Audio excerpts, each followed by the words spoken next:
नमस्ते दोस्तों, मैं हूं डॉक्टर ऋतुजा शाह और आज हम बात करेंगे एक बहुत ही इम्पोर्टेंट टॉपिक के बारे में। Welcome two diabetes series 3। Diabetes सिर्फ नंबर्स में नहीं होता, शरीर में भी बहुत लेवल पे असर करता है। अक्सर पेशेंट्स मेरे पास आके बोलते हैं कि मैडम मेरी शुगर थोड़ी सी बढ़ी है, आपने बोला था 160 के अंदर रखना, बस 200 सवा 200 रहती, पर मुझे कोई तकलीफ नहीं है। प्रॉब्लम यहीं पे शुरू होता है जब हमारा एटीट्यूड है कि मुझे कोई तकलीफ नहीं है। डायबिटीज बीमारी ही ऐसी है जो आपको तकलीफ तुरंत ना दे, और जब तक आपको महसूस हो कि आपको कुछ प्रॉब्लम हो रहा है, देर हो चुकी है।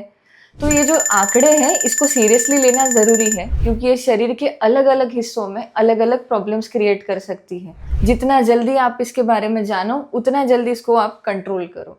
डायबिटीज़ में जो नंबर्स हम रेगुलेट करने का सोचते हैं कि हमें भूखा पेट का शुगर 120 के अंदर रखे, खाने के बाद 160 के ऊपर ना जाने दें, अगर लंबे समय तक यही फिगर्स ज़्यादा बढ़े रहे तो ये आपकी आँख को, आपकी हार्ट को, आपकी किडनीज को, आपकी बॉडी की नसों को, आपके विजन को कहीं पे भी असर कर सकती है। डायबिटीज़ किसी को नहीं छोड़ता। आज आप समझो, अगर आपका एज आज समझो 40 है, 50 है और आप चला रहे हो कि मेरी शुगर 200 है पर मैं ठीक हूँ, तो क्या आपको लगता है कि आपकी सेम बॉडी 30 साल बाद भी रहेगी?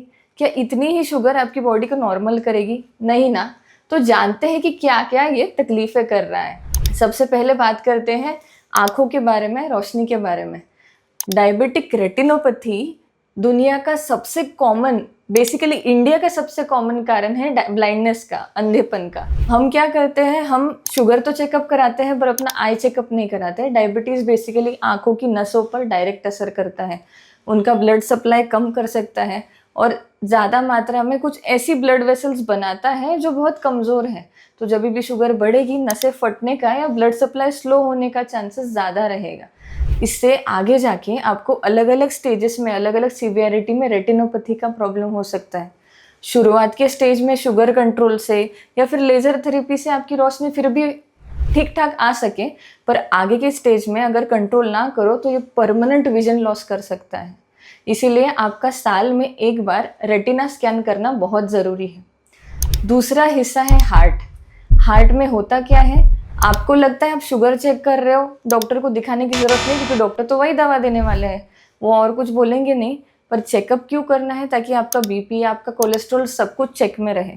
जब शुगर्स बढ़ती हैं तो आपका कोलेस्ट्रॉल भी बढ़ता है, आपकी ब्लड का प्रेशर भी बढ़ता है, और ये लंबे समय तक जितना बढ़ेगा उतने आपकी हार्ट की ब्लड वेसल्स को प्रॉब्लम देगा, खून को ज़्यादा थिक बनाएगा और आपको डालेगा रिस्क में हार्ट अटैक के। नेक्स्ट बात करते हैं किडनीज के बारे में। किडनीज में जो हमारा फिल्ट्रेशन होता है, किडनी में जो फिल्टर्स रहते हैं जो आपकी ब्लड से यूरिन बनाने में मदद करते हैं, उसका छोटा यूनिट होता है नेफ्रॉन। अब ये नेफ्रॉन के जो फिल्टर्स हैं, इनकी अपनी जैसी छन्नी है, चाय की छन्नी, वैसे इसके बहुत माइक्रो अमाउंट्स में फिल्टर्स रहते हैं। जब ज़्यादा समय तक शुगर बढ़ी रही तो किडनीज पे लोड आता है, ये फिल्टर्स पे लोड आता है। शुरुआत में तो वो यूज़ कर लेती है, शुरुआत में तो जो शुगर जा रही है उसको जाने देती है, पर बाद में यही फिल्टर्स आपके लीकी होना चालू होते हैं और जो ब्लड में से प्रोटीन नहीं जाना चाहिए वो यूरिन में से प्रोटीन जाना चालू होता है। तो इससे आपकी बॉडी का प्रोटीन लॉस होने से आपका मसल मास भी कमज़ोर हो सकता है। लंबे समय तक ये प्रोटीन यूरिया चलता रहा तो आपकी किडनीज पर डैमेज होने का बहुत ज़्यादा चांस है।